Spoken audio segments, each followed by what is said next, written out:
Ya, pemirsa, rumah ibadah Vihara Lalita Vistara yang berada di Cilincing Lama, Jakarta Utara terbakar dini hari tadi.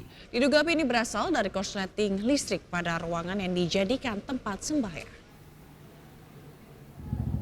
Udah saya telepon, udah.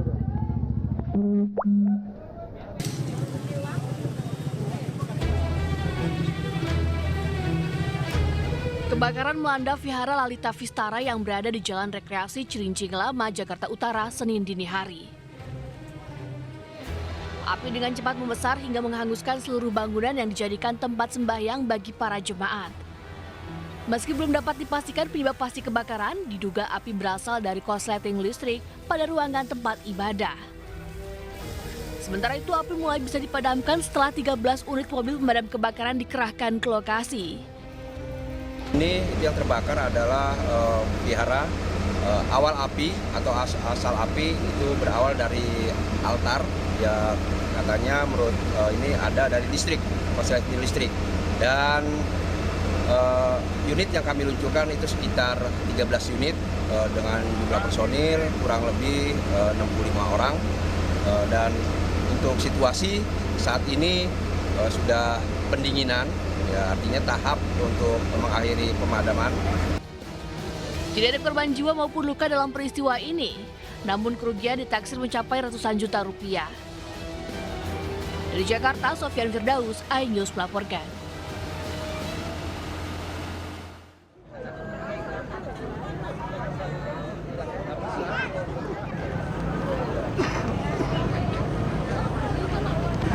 Bisa sejumlah pengungsi mengaku masih membutuhkan sejumlah bantuan seperti alat sholat, terpal, hingga selimut.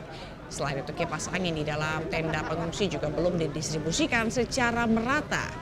Tercatat ada 2.315 jiwa masih mengungsi pasca kebakaran yang menghanguskan 500 rumah di Penjaringan, Jakarta Utara.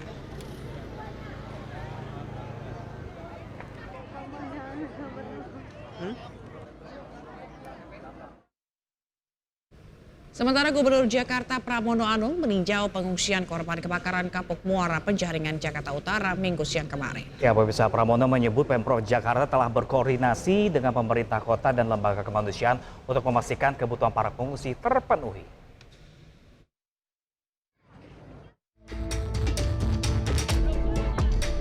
Gubernur Jakarta Pramono Anung meninjau lokasi pengungsian warga terdampak korban kebakaran di Kapuk Muara Penjaringan, Jakarta Utara Minggu siang.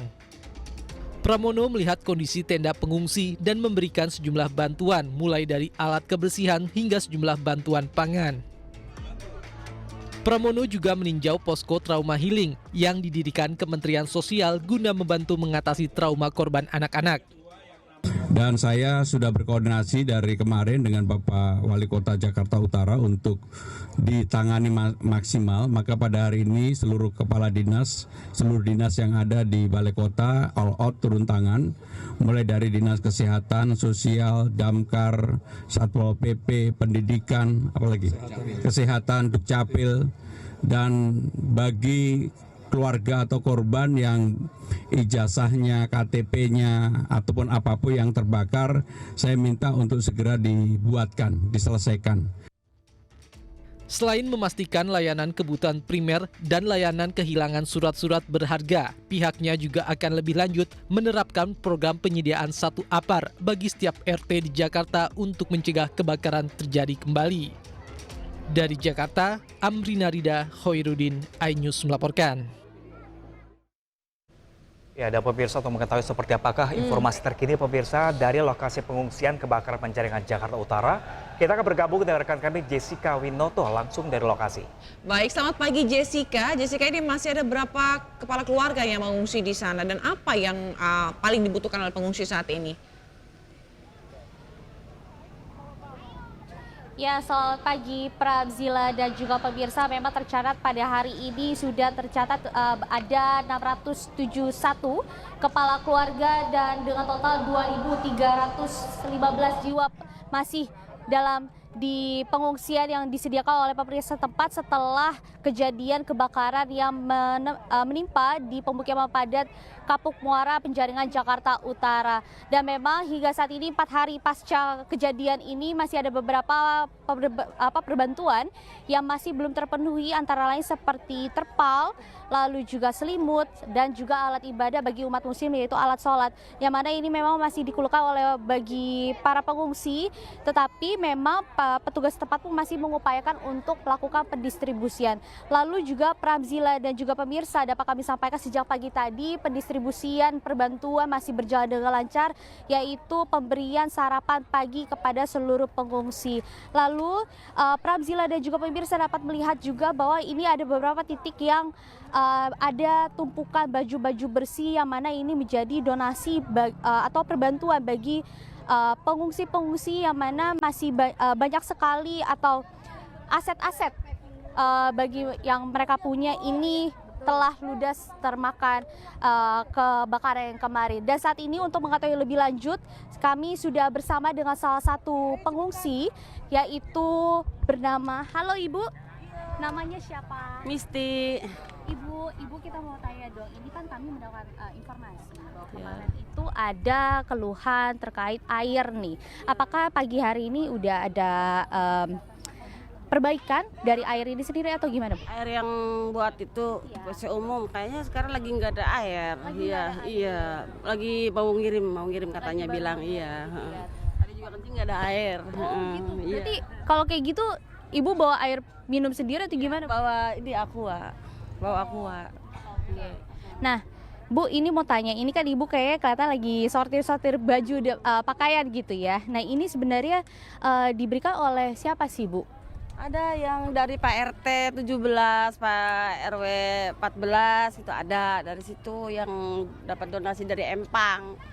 Iya, dari Empang terus dibawa ke sini, terus disuruh ngambil sekardus, pilihin yang dipakai ya saya bawa, yang nggak kepakai ya ini ya buang saja, taruh situ lagi, ntar dipilihin orang lagi gitu. Nah, Ibu, ini kan tadi kami juga bertanya-tanya kepada petugas tempat gitu ya, karena ada beberapa kebutuhan-kebutuhan darurat sebenarnya masih belum terpenuhi seperti selimut, lalu juga kemarin dikeluhkan kepada Pramono secara langsung, yaitu kipas angin di tenda-tenda. Ini gimana, Bu? Apakah sudah ada kelanjutan atau gimana nih, Bu?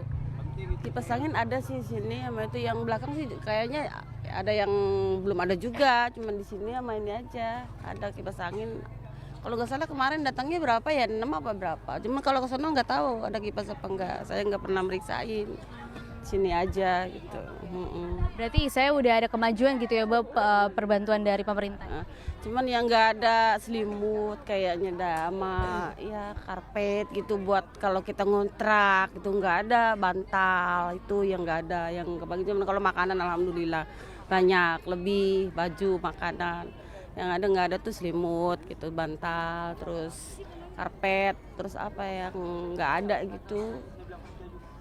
Ya, yang nggak ada, cuman ya alhamdulillah sih kalau masalah pakaian malah itu aja.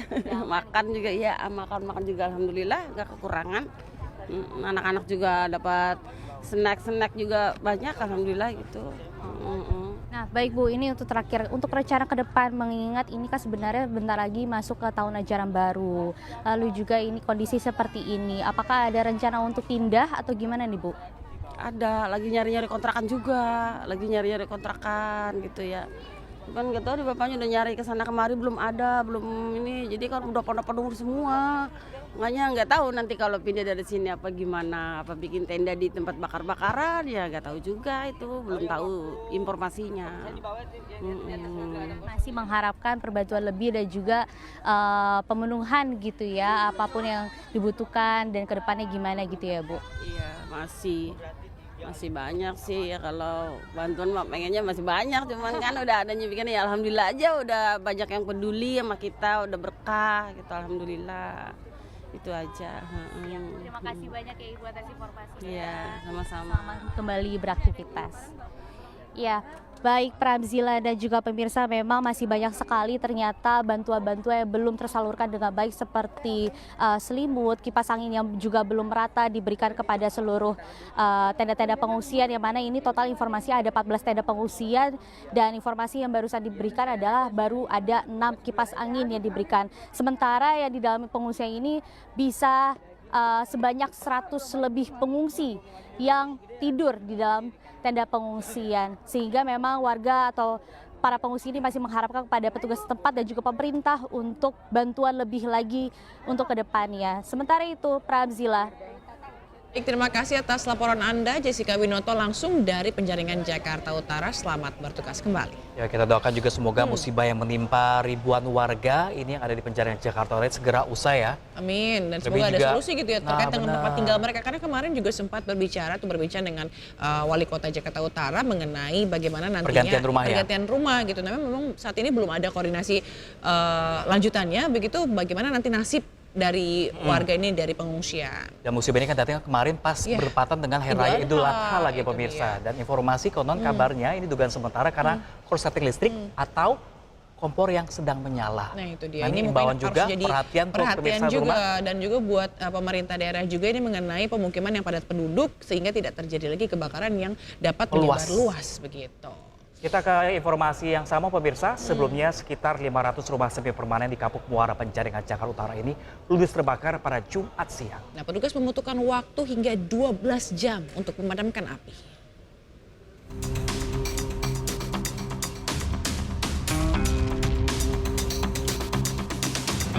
Masih dari jarak jauh nih.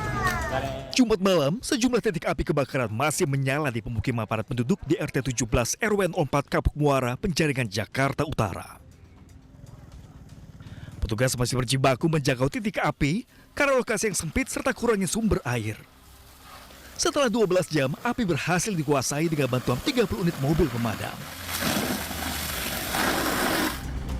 Akibatnya, 3.200 jiwa terdampak yang terdiri dari 800 kepala keluarga terpaksa mengungsi di sejumlah tenda masih 3 balai RW setempat. Korban kebakaran tidak bisa berbuat banyak menyelamatkan harta benda. Bahkan mereka tidak menyangka musibah ini datang di saat hari raya. Ya hancur udah habis semuanya. Ada yang bisa diselamatkan barang-barang berharga gitu? Ya barang-barang ketinggalan, kulkas, motor semua kebakar. Yang bisa diselamatkan hanya Cuma ya badan sendiri sama anak sendiri, itu aja. saat ini Mbak memilih ke rumah saudara atau mengungsi di sini atau gimana? Saudara juga sama aja kebakaran semua. Jadi ngungsi aja di sini. Sejak Jumat siang, total ada 485 rumah warga di Penjaringan Jakarta Utara terbakar. Material yang mudah terbakar membuat api semakin membesar, merambat ke rumah lainnya. Kebakaran ini tadi terjadi sekitar habis sholat Jumat ya, kurang lebih jam 12 sampai jam 1. Ini udah tahu kami dapat laporan, ternyata asap juga sudah cukup tinggi, sudah hitam sekali, dan situasi juga perambatan sudah mulai lumayan banyak. Yang kebakar apa Pak? Yang terbakar ini di sisi belakang saya adalah rumah-rumah ya, rumah-rumah semi permanen, namun sampai ke lari ke sebelah utara itu ada tumpukan sampah atau barang-barang bekas yang lumayan tinggi. Jadi kita ada 2 penyerangan di sisi selatan dan sisi utara. Sejumlah warga pun berusaha membantu petugas memadamkan api. Sementara warga lainnya berusaha menyelamatkan harta benda mengingat api cepat menyebar. Kebakaran diduga karena korsleting listrik dari salah satu rumah warga dan menyebar ke bangunan lainnya. Dari Jakarta, Sofia Firdaus, iNews melaporkan. Dan informasi lainnya pemirsa, akibat overkapasitas tempat pembuangan sampah akhir atau TPA Galuga di Kabupaten Bogor longsor. Ya pemirsa, ini longsor mengakibatkan juga akses jalan yang tertutup oleh sampah.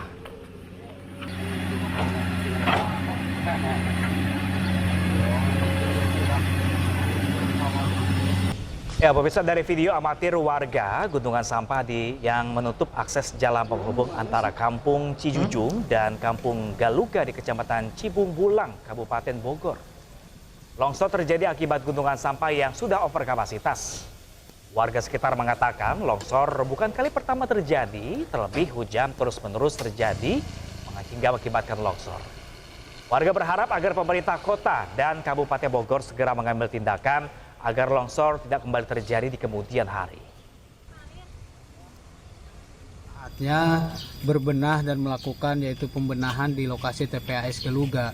Bukan hanya sebatas yaitu PKS dan PKS dari 5 tahun per 5 tahun selalu tidak ada perubahan, terutama di infrastruktur jalan harus memiliki jalan khusus di TPAS Geluga. Sementara itu pemirsa, hujan deras di Kabupaten Bogor, Jawa Barat ini membuat turap setinggi 5 meter di kawasan Limus Pratama Regency jebol dan menimpa 2 sepeda motor yang sedang terparkir. Air dari jalan pagi tuh. Hujan deras di wilayah Desa Limus Nunggal, Kecamatan Cilengsi, Kabupaten Bogor, Jawa Barat membuat debit air di sekitar meningkat. Akibatnya turap setinggi 5 meter di depan Limus Pratama Regency jebol. Diduga tingginya debit air saat hujan membuat saluran air yang dibatasi tembok tidak kuat menahan. Akibatnya 2 sepeda motor yang terparkir di dekatnya tertimbun. Sebuah tiang jaringan internet dan kabel listrik juga nyaris roboh. Pasca hujan, kawasan ini juga digenangi air setinggi lutut orang dewasa.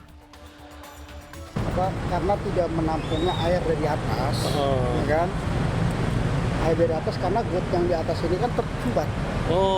Jadi air pada kesini semua. Lari kesini dari jalan. Banjir nggak? Bukannya banjir lagi, sempat banjir. Tidak ada korban dalam peristiwa ini, sementara 2 sepeda motor yang tertimbun berhasil dievakuasi. Dari Kabupaten Bogor, Jawa Barat, Cahyat Supriyatna melaporkan. Ya pemirsa, kunjungan Menteri SDM Bahlil Lahadalia ke Sorong, Papua Barat Daya diwarnai protes keras dari massa. Informasi selengkapnya kami hadirkan sesaat lagi pemirsa. Jangan kemana-mana, tetaplah bersama kami di ISUD yang akan segera kembali sesaat lagi.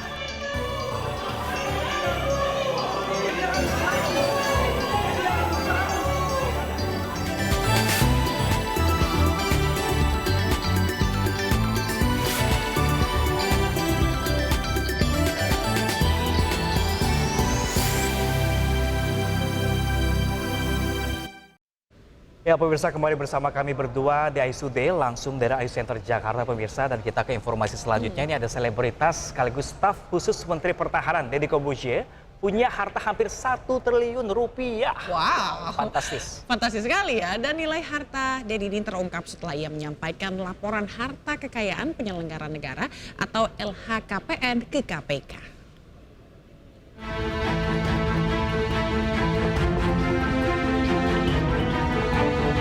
Selebritas sekaligus staf khusus Menteri Pertahanan bidang komunikasi sosial dan publik, Deddy Corbuzier, melaporkan harta kekayaannya ke KPK. Pertanggal 8 Mei 2025, di laman laporan harta kekayaan penyelenggara negara KPK, harta Deddy yang tertulis dengan nama Deddy Cahyadi mencapai hampir 1 triliun rupiah. Harta fantastis Deddy ini dalam berbagai bentuk, mulai dari 19 bidang tanah dan bangunan yang tersebar di Tangerang, Banten, dan Medan, Sumatera Utara. Adapun harta kekayaan Deddy Corbuzier tercatat dengan total 953 miliar 21.579.571 rupiah. Yakni dengan rincian tanah dan bangunan senilai 66 miliar 599 juta 664.431 rupiah, alat transportasi dan mesin 2 miliar 195 juta rupiah, dan harta bergerak lainnya 496 miliar 152 juta 7.876 rupiah. Kemudian surat berharga senilai 386 miliar 130 juta 385.400 rupiah dan kas 21 miliar 677 juta 713.754 rupiah.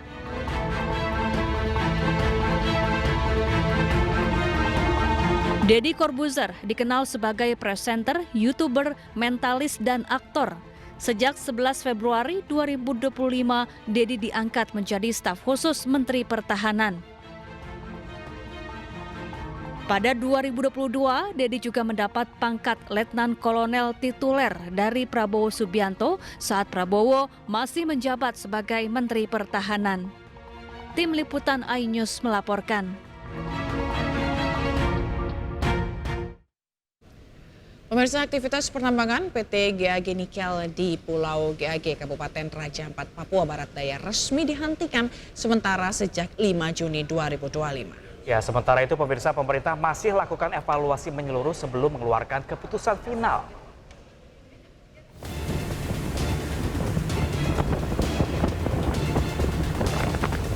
Aktivitas tambang nikel terbesar di tanah Papua kini terhenti sejak keputusan penghentian sementara oleh Kementerian Energi dan Sumber Daya Mineral pada 5 Juni lalu. PT GAG Nikel menghentikan seluruh kegiatan penambangan di Pulau GAG Raja Ampat. Puluhan alat berat dan truk terparkir, sementara aktivitas pekerja nyaris tidak terlihat.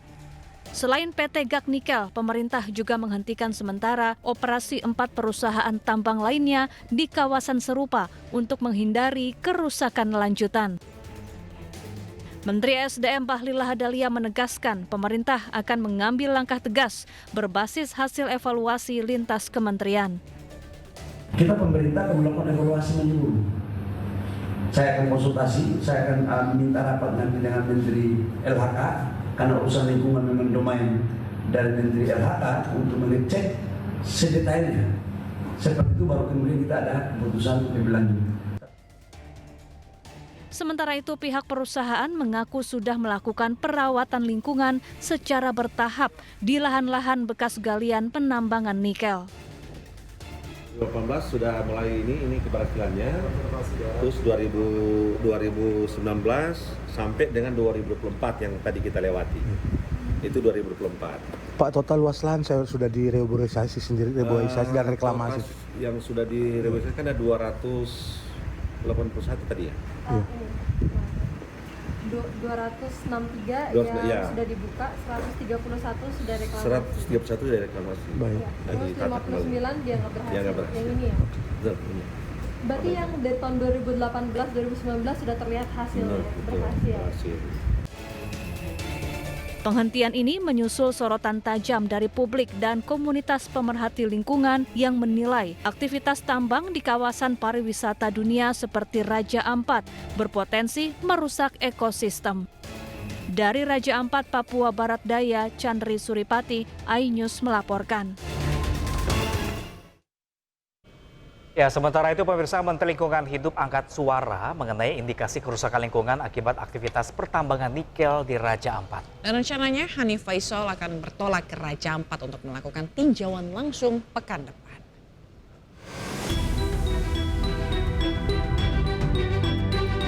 Gerakan tagar Save Raja Ampat tengah menggema di media sosial beberapa waktu kebelakang.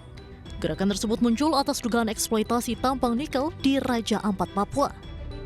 Menteri Lingkungan Hidup Hanif Faisal Nurrafiq pun buka suara mengenai hal tersebut. Ia menjelaskan temuan di 4 wilayah pertambangan kawasan Raja Ampat, Papua Barat Daya. Hanif menyebut ada temuan yang menunjukkan indikasi kerusakan lingkungan yang terjadi di salah satu pulau kecil, yakni Pulau Manuran, yang diduga imbas dari aktivitas penambangan nikel.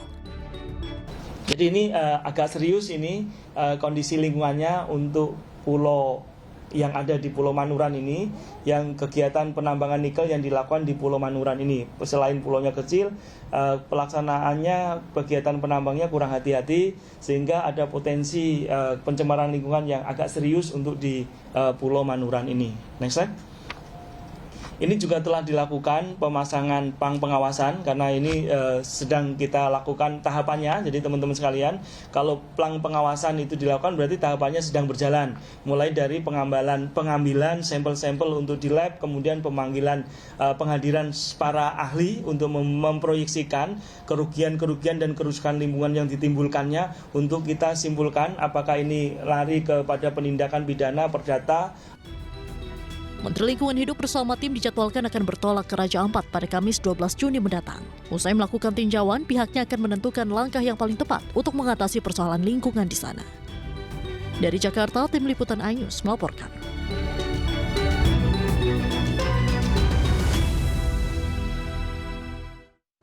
Ya pemirsa, kunjungan Menteri Energi dan Sumber Daya Mineral Bahlil Lahadalia ke Sorong, Papua Barat Daya diwarnai protes keras dari massa. Ya, demonstran pemirsa kecewa terhadap pengelolaan tambang nikel di wilayah Raja Ampat yang dinilai merusak lingkungan di Raja Ampat.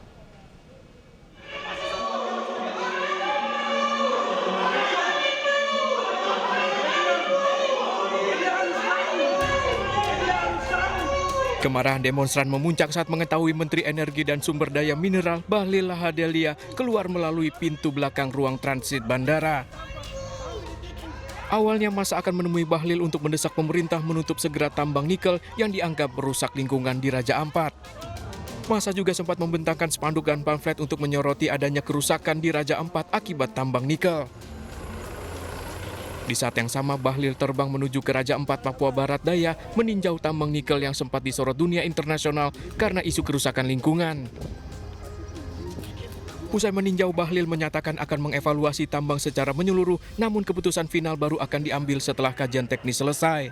Nanti kita evaluasi ya, kita evaluasi total, baru kemudian kita membuat keputusan ya. Sekarang kan penghentian sementara kan terjadi. Nanti kita lihat, kan ada pasti Menteri juga LHK Menteri Lingkungan. Keberadaan tambang nikel di Pulau Gak ini dikhawatirkan akan mencemari lingkungan dan mengganggu pariwisata di Raja Ampat. Peninjauan ini juga merupakan satu bentuk perhatian langsung negara atau pemerintah dalam rangka melihat langsung informasi atau temuan-temuan yang dilaporkan oleh Greenpeace terkait dengan dugaan kerusakan lingkungan di Raja Ampat yang merupakan daerah pariwisata dunia. Dari Pulau Gak, Raja Ampat, Chandri Suripati, iNews melaporkan. Ya pemirsa, Menteri Pertahanan Syafri Syamsuddin dan Menteri Keuangan Sri Mulyani melakukan kunjungan kerja ke Kabupaten Nduga, Papua Sabtu kemarin. Dan kedua kementerian tersebut bersinergi menjaga keamanan dan stabilitas nasional.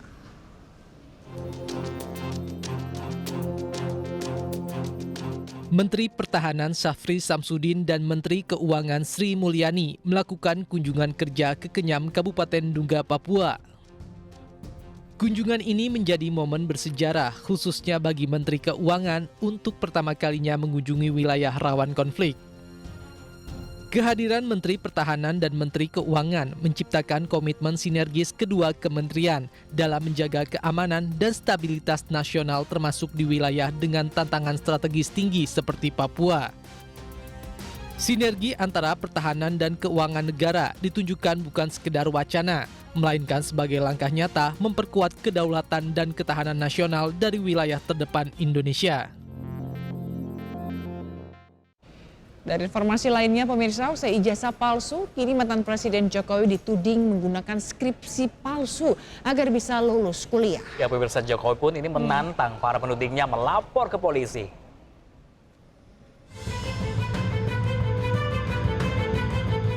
Kisru tudingan ijazah palsu Presiden ke-7 RI Joko Widodo hingga kini belum mereda. Meski Barreskrim Polri sudah menyatakan bahwa ijazah Jokowi asli dan identik. Kini soal skripsi Jokowi yang akan dilaporkan polisi. Pihak yang melapor yakni ahli digital forensik Krismon Sianipar. Jokowi pun menanggapi hal ini dengan santai dan menyebut siap melayani pelaporan dengan baik. Ya, dilaporkan saja. Setelah ijazah nanti dilaporkan, nanti skripsinya dilaporkan. Setelah itu KK-nya dilaporkan. Setelah itu KTP-nya dilaporkan. Setelah itu SIM-nya dilaporkan. Terus nanti sertifikat tanah rumah dilaporkan. Tak layani. Sebelumnya, Krismon Sianipar yang merupakan ahli digital forensik diperiksa sebagai saksi oleh Polda Metro Jaya pada pekan lalu terkait tudingan ijazah palsu yang dilaporkan Joko Widodo. Krismon mengaku dicecar dengan 97 pertanyaan. Tim Liputan iNews melaporkan. Ya, pemirsa, Presiden kelima Republik Indonesia Megawati Soekarno Putri ini meminta warga terapkan Pancasila dalam kehidupan. Nah, Ketua Dewan BPIP menegaskan jika tak terapkan Pancasila, silakan pergi dari Indonesia.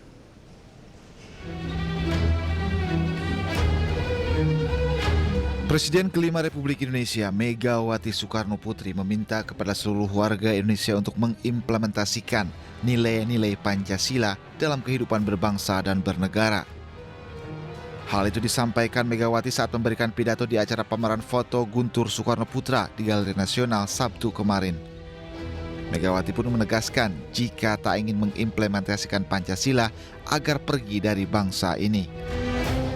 Kalau kalian adalah Pancasilais, kalau kalian adalah warga negara Indonesia, kalau enggak, please, jangan tinggal di sini. Jadi aja imigran. Jadi kalau kamu hanya lip service dengan Pancasila, kalau saya sih go to hell. Iya betul. Ketua Dewan BPIP ini juga menyoroti generasi muda yang dinilai kurang memahami dan menghargai perjuangan pendiri bangsa. Menurut Mega, regenerasi kebangsaan tidak akan berjalan jika nilai dasar Pancasila tidak ditanamkan sejak dini. Tim Liputan iNews melaporkan. Ya, pemirsa, di mana jemaah tarekat Syatariah di Kabupaten Padang Pariaman, Sumatera Barat melaksanakan sholat Idul Adha pada Minggu pagi. Ya, ini ada perbedaan pelaksanaan sholat Idul Adha, pemirsa, karena perbedaan cara hisab.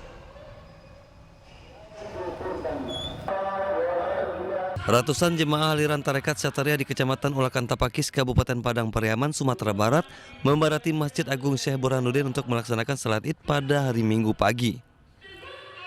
Berbeda dengan pemerintah dan jemaah lainnya, dalam menentukan awal puasa, Hari Raya Idul Fitri dan Hari Raya Idul Adha, tarekat Syatariah menggunakan hisab takwim Hamsyah. Dari perhitungan tarekat Syatariah, 10 Zulhijjah jatuh pada hari Minggu. Karena beliau menentukan bilangan hisab takwim. Dihitung dari mulai baru tahun yang 8, bulan 12 itulah yang dikumpulkan. Jadi tahun ini baru tahun adalah wow. Ribuan jemaah tarekat Syatariah lainnya yang tersebar di berbagai daerah di Sumatera Barat atau daerah lain juga melaksanakan sholat Idul Adha pada hari Minggu 8 Juni 2025. Dari Padang Pariaman, Sumatera Barat, Eka Kuspriyadi, iNews melaporkan. Ya, pemirsa, ribuan anak yatim piatu dan duafa makan daging kurban Presiden dan Wakil Presiden Republik Indonesia di Masjid Istiqlal, Jakarta Pusat.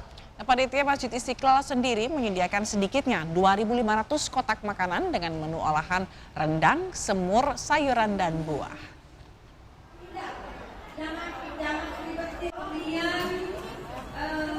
Sebanyak 1.500 anak yatim piatu dan duafa dari berbagai yayasan di Jakarta berkumpul di Masjid Istiqlal. Usai mendengarkan ceramah, para anak yatim dan duafa ini langsung diberikan makanan bergizi gratis.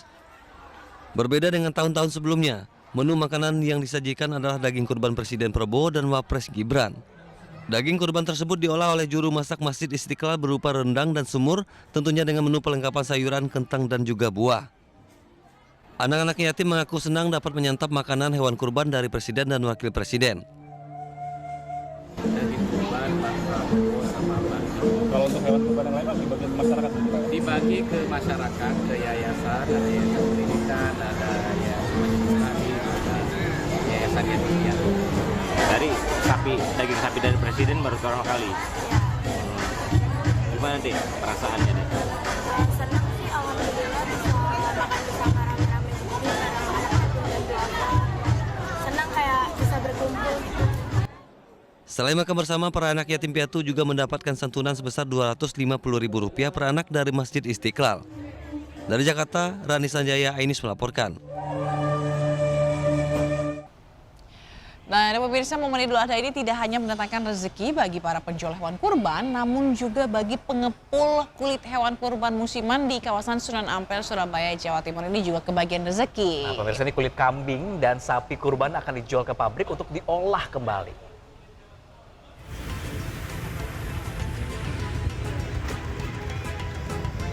Inilah suasana pengepul kulit hewan kurban di Jalan Nyamplungan, kawasan Sunan Ampel, Surabaya. Terus didatangin oleh orang yang menjual kulit hewan kurban. Untuk kulit kambing dihargai Rp30.000 per lembar, sedangkan kulit sapi dihargai Rp5.000 per kilogramnya. Kulit hewan kurban tersebut nantinya akan disetor ke pabrik di daerah Pasuruan, Jawa Timur untuk diproses menjadi barang yang bernilai jual tinggi, seperti jaket, sepatu, ikat pinggang, dan sendal. Per kilonya kita masih belum tahu Mas. Gitu. Kalau yang kemarin untuk per lembarnya dapat 160 lembar. Kalau untuk hari ini masih belum karena kan pulang habis maghrib baru ketahuan dapat berapa rekapannya. Biasanya buka kayak gini sampai H+ berapa? Biasanya cuma pas hari H aja. Kebetulan ini kan hari Jumat kemarin, jadi satu sama Jumat, hari Jumat ya Jumatan, jadinya waktunya lebih pendek. Namun, ia mengaku penerimaan kulit kurban tahun ini menurun dibanding Lebaran Idul Adha tahun 2024 kemarin. Dari Surabaya, Jawa Timur, Nur Syafi'i, iNews melaporkan. Ya, pemirsa, pelaksanaan ibadah haji 2025 memasuki fase akhir. Ya, jemaah ini diimbau pemirsa untuk menghindari kepadatan Masjidil Haram di mana jemaah dari penjuru dunia melaksanakan tawaf ifadah, sa'i dan tahalul akhir. Dan pemirsa, berikut kami sampaikan laporan Gigi Irfan dari Mekah, Arab Saudi. Pelaksanaan ibadah haji 2025 memasuki fase akhir di Mina. Setelah melewati puncak haji dengan wukuf di Arafah, mabit di Muzdalifah dan Mina, serta prosesi lempar jumroh, saat ini para jemaah mulai bersiap untuk kembali ke Mekah. Bagi jemaah yang memilih nafar awal, pengosongan tenda dijadwalkan rampung sebelum matahari terbenam pada 12 Zulhijjah. Petugas sektor ad hoc akan mulai melakukan sweeping menyeluruh, menyisir seluruh tenda-tenda para jemaah haji Indonesia, memastikan tidak ada yang tertinggal, baik jemaah maupun barang-barang. Sweeping dilakukan untuk menghindari kemungkinan adanya jemaah yang tertinggal atau kelelahan sehingga belum sempat keluar dari tenda. Selain itu, barang-barang seperti koper atau alat kesehatan yang tertinggal akan dikumpulkan dan didistribusikan kembali ke sektor atau ke daerah kerja masing-masing. Diketahui, batas akhir pelaksanaan nafar awal yaitu meninggalkan Mina pada 12 Zulhijjah sebelum maghrib. Jemaah yang masih berada di Mina setelah waktu itu secara otomatis masuk dalam kategori nafar tsani dan wajib melaksanakan lempar jumroh untuk hari tasyrik ketiga pada 13 Zulhijjah. Setelah berakhirnya hari tasyrik, titik konsentrasi ibadah jemaah akan beralih dari Mina ke Masjidil Haram untuk menunaikan rangkaian ibadah haji lainnya seperti tawaf ifadah, sa'i dan tahalul akhir. Ini membuat kondisi Masjidil Haram dalam 2 hari ke depan diperkirakan akan sangat padat oleh jemaah yang menunaikan rangkaian ibadah haji. Diimbau jemaah haji Indonesia tetap berada di hotel sampai dengan 13 Zulhijjah pada sore hari. Jemaah haji disarankan untuk melaksanakan sholat di masjid terdekat atau musola hotel untuk menghindari kepadatan di area Masjidil Haram.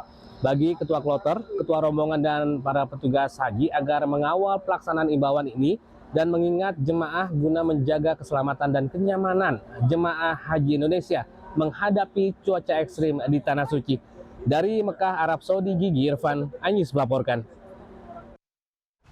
Ya, pemirsa, kereta api Mashair beroperasi penuh untuk memudahkan transportasi jemaah haji ibadah di Arafah, Muzdalifah dan juga Mina. Nah, berikut laporan lengkap jurnalis iNews yang menjajal kereta api Mashair. Kita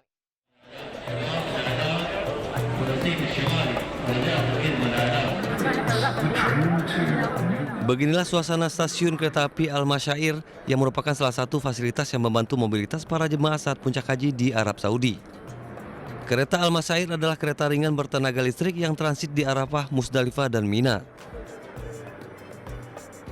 Pemirsa, saat ini saya sedang berada di salah satu stasiun LRT di Mina yang mengangkut jamaah haji dan logistik para jamaah haji pada setiap musim haji. Dan sebentar lagi kita akan menaiki salah satu kereta LRT yang bertenaga listrik ini. Kereta api ini hanya beroperasi selama 7 hari selama setahun yang memiliki 12 gerbong. Jalur kereta ini sepanjang 18,1 km. Sepanjang perjalanan penumpang bisa melihat tenda-tenda jemaah haji. Sebagian jemaah haji Indonesia juga menggunakan kereta api Al-Masyair khususnya bagi jemaah sistem murur. Kereta ini menghubungkan 3 titik penting ritual haji. Moving the pilgrims between Arafah and Muzdalifah and Mina for 7 days here. That train, each train capacity is about 3,000 persons by train. Per hour, we can move about 72,000 persons. Until now, from the beginning of the Hajj until now, we are about pilgrims using the train. Kereta Al-Masair menjadi simbol kemajuan infrastruktur Saudi Arabia dalam melayani ibadah haji jutaan umat Islam dari seluruh dunia. Dari Mina, Arab Saudi, Armidian Kurniawan, Ainis melaporkan. Ya pemirsa, kita ke informasi mengenai libur panjang Idul Adha di mana Taman Marga Satwa Ragunan ini masih menjadi tujuan favorit warga untuk berlibur. Betul sekali pemirsa. Ya pemirsa, wisatawan datang dari berbagai daerah di Jabodetabek untuk mengunjungi Taman Marga Satwa Ragunan. Diprediksi belasan ribu warga akan mengunjungi kebun binatang yang dikenal dengan tiket murah meriahnya ini. Jumlah pengunjung pada momen libur panjang kali ini mengalami peningkatan jika dibandingkan hari biasanya. Para pengunjung pun dapat membeli tiket secara online ataupun beli langsung di lokasi.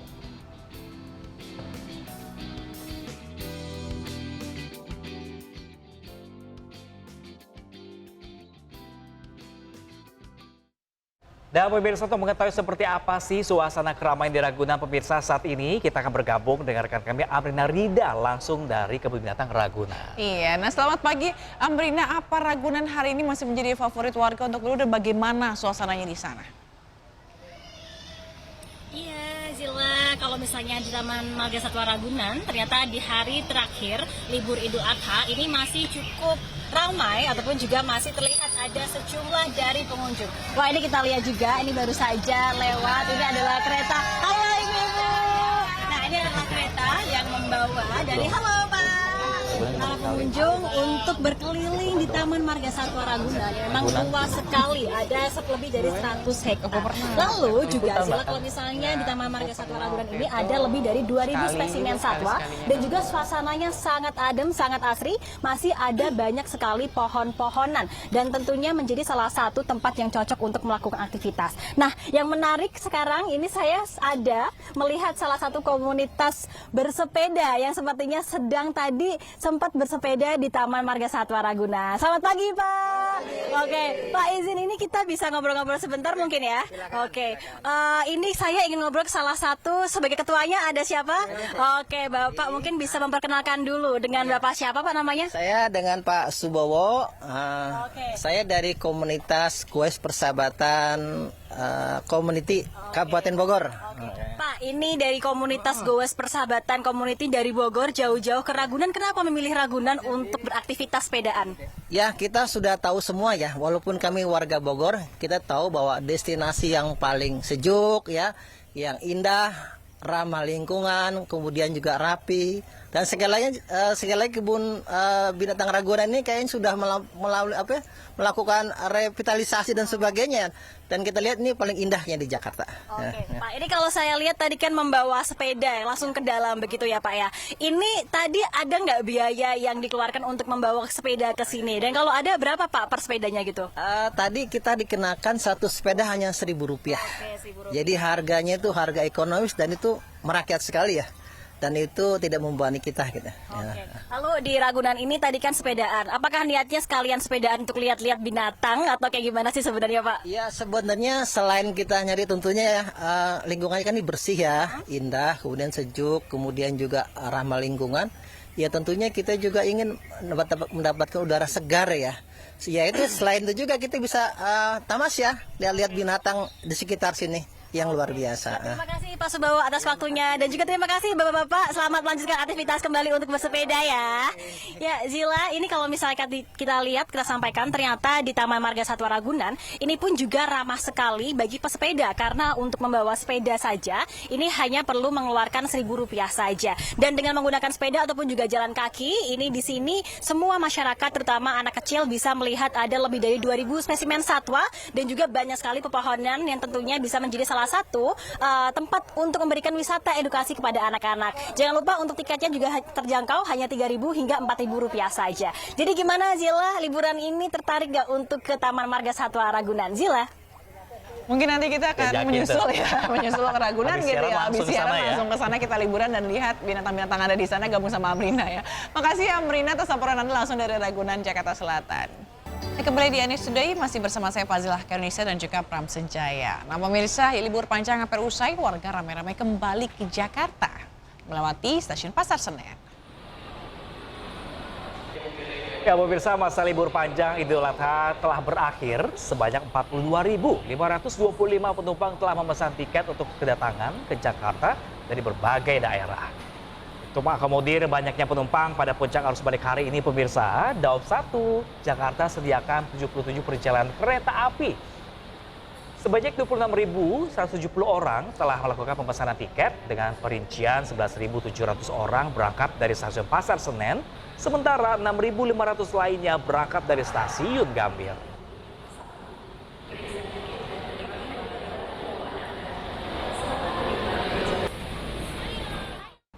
Sementara pemirsa, festival balon udara di Tulungagung berlangsung sangat meriah. Nah, festival bertajuk Bayangkara Tulung Agung Balon Festival 2025 tersebut diramaikan puluhan balon udara berukuran raksasa dari peserta lokal dan juga luar kota.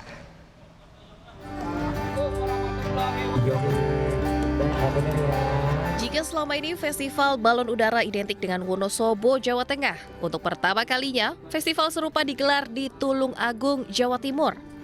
Festival balon yang diinisiasi oleh Polres Tulung Agung ini digelar di lapangan Desa Notorejo, Kecamatan Gondang pada Minggu pagi. Kapolres Tulung Agung mengatakan tujuan diadakannya festival ini untuk memfasilitasi para penggemar balon udara agar bisa menyalurkan hobinya, namun dengan cara yang lebih aman. Dalam festival balon udara ini total terdapat 19 tim peserta dari lokal Tulung Agung dan Trenggalek, serta 20 tim penerbang balon dari Wonosobo. Kegiatan Bayangkara Tulung Agung Balon Festival 2025 pun mendapat dukungan dan apresiasi dari pemerintah Kabupaten Tulung Agung.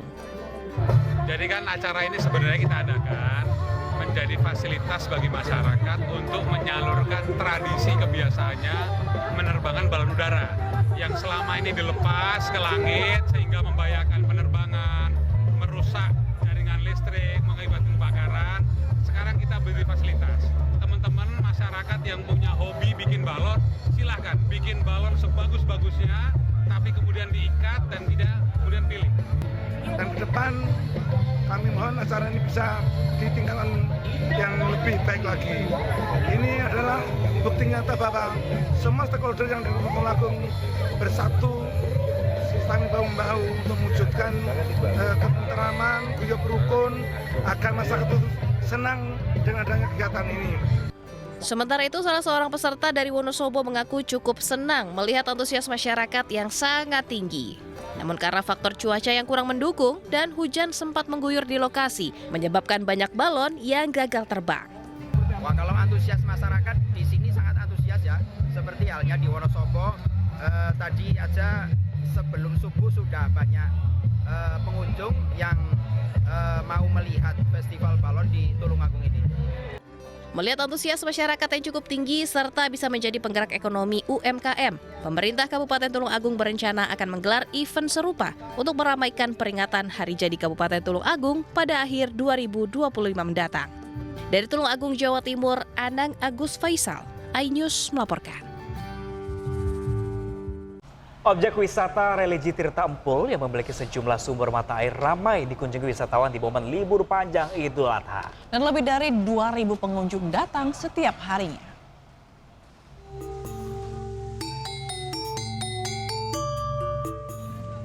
Tirta Empul merupakan salah satu objek wisata spiritual yang berada di kawasan Tampak Siring, Gianyar, Bali. Di sini wisatawan bisa melakukan pembersihan diri yang disebut melukat di pancuran yang berasal dari sumber mata air yang berada di area pura. Memasuki area Tirta Empul, pengunjung diwajibkan menggunakan kain yang telah disiapkan pihak pengelola. Di momen libur Idul Adha, objek wisata ramai dikunjungi wisatawan baik lokal maupun mancanegara. Lebih dari 2.000 orang pengunjung datang setiap harinya. Wonderful place. Lots of people, lots of children. So we're enjoying very much being here. Ini dari Gianyar, dekat sekali nih ke Tirta Empul. Itu dari pancoran juga banyak sekali jenis-jenisnya dan manfaat-manfaat dari pancoran tersebut. Bersama keluarga. Selain bersama keluarga juga saya di sini biasanya bersama teman-teman saya membuat juga video perjalanan terkait dengan apa yang ada di TikTok. Selain keindahan dan nilai sejarahnya, objek wisata Tirta Empul memiliki suasana yang tenang dan bisa memikat wisatawan untuk datang berkunjung.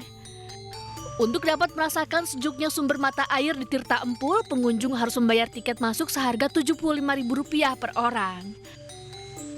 Dari Gianyar, Bali, Indira Ari, iNews melaporkan. Sementara memanfaatkan momen liburan Lebaran Idul Adha, ribuan wisatawan dari berbagai daerah memadati situs objek wisata religi Masjid Raya Baitur Rahman, Banda Aceh. Ya, pemirsa, masjid yang ikonik dengan sejarah panjang peradaban Islam di masa lalu hingga kini masih menjadi daya tarik wisatawan.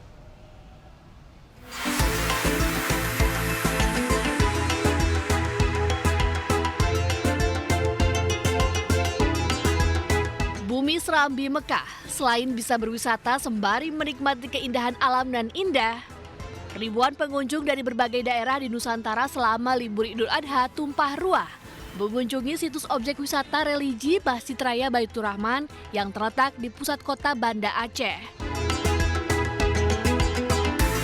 Selama libur Lebaran, pengunjung bisa melihat langsung berbagai sudut Masjid Raya yang merupakan peninggalan sejarah Aceh kerajaan masa lalu. Selain itu, wisatawan juga bisa menyaksikan langsung dari dekat sekaligus menjadi saksi bisu kokohnya bangunan masjid kala dihantam gempa bumi dan gelombang tsunami Aceh 2004 silam. Selain bisa mengabadikan foto dan video berlatar Masjid Raya dari serambi depan, pengunjung juga diizinkan untuk menaiki menara masjid hingga ke tingkat 7. Dan ini menjadi kesan indah bagi wisatawan. Yang pertama ya ini jadi satu ikonik juga bagi masyarakat Indonesia mungkin kali ya, karena ya masjid ini satu-satunya masjid yang selamat mungkin dari terjangan tsunami. Berwisata di Kota Banda Aceh ini sangat memuaskan karena wisatanya banyak tempat yang sangat menyenangkan. Masjid Raya Baitur Rahman Banda Aceh yang memiliki luas hingga 4 hektar mampu menampung 40.000 jemaah tidak pernah sepi dari pengunjung yang hendak ibadah dan berwisata, terutama pada momen liburan Hari Raya dan Hari Besar Islam lainnya. Dari Banda Aceh, Sukri Syarifuddin, iNews melaporkan.